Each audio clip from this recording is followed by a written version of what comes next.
Hi, this is Dean Wedekind with Maxi-Lift.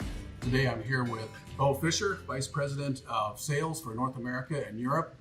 One other thing that I think can be really important when we think about not understanding bucket elevators and how they work, surprisingly, I've seen this happen a number of times, and that is that we'll get a call from a customer and they'll say that we're not getting capacity and yet this thing is running as fast as possible.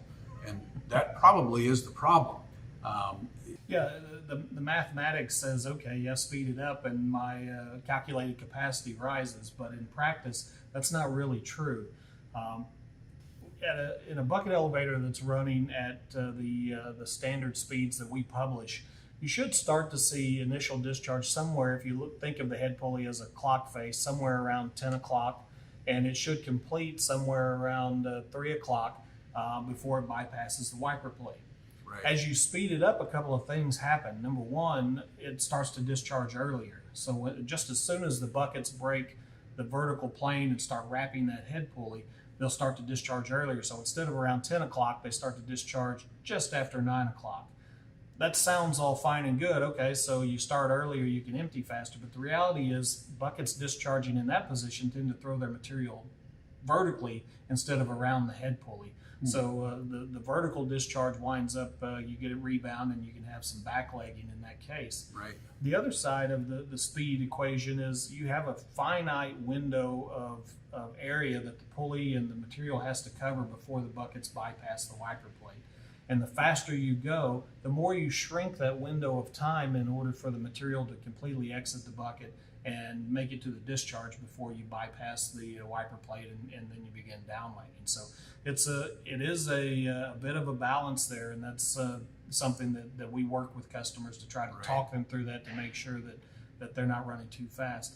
And lastly, the conversation about high speed is, especially in grain elevators, there's a general practice or a general belief that once you exceed 1,000 feet per minute tip speed, then you create additional damage and significant damage to the material. Right. So tip speed is the speed of the very tips or the lip of the elevator bucket as it's crowning the pulley.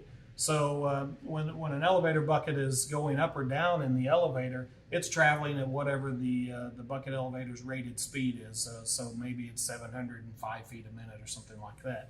But just as soon as it wraps that pulley, the backs of the buckets remain at that speed, that's 705 feet a minute. Oh, right. But the actual speed of the lip of the bucket, because it sticks out that much further, is actually traveling faster. And that is where the material gets damaged by the impact and the discharge there. So, we always try to keep our customers below 1,000 feet a minute on tip speed if possible. Yeah, that makes a lot of sense, especially when you consider that it's sticking out further. In some of these buckets, 7-inch projection is common, now 8-inch, 10-inch even. Yeah. And so we are a lot bigger on our circumference when we've got buckets that size rather than some of the smaller buckets we used to use. No doubt about it. It makes a big difference in that tip speed. We'd like to invite you to contact us. Let us know what are some of the issues that you've had, that you've seen out there, problems that you'd like to have addressed, or questions you'd like us to bring up and talk to you about. Get in touch with us. Go to our website, maxilift.com, and call us or send us an email. But for today, I'm Dean Wedekind with Maxi-Lift, once again here with Bo Fisher, Vice President of North American and European Sales. We've been glad to be here with you today. We look forward to hearing from you in the future. Thank you.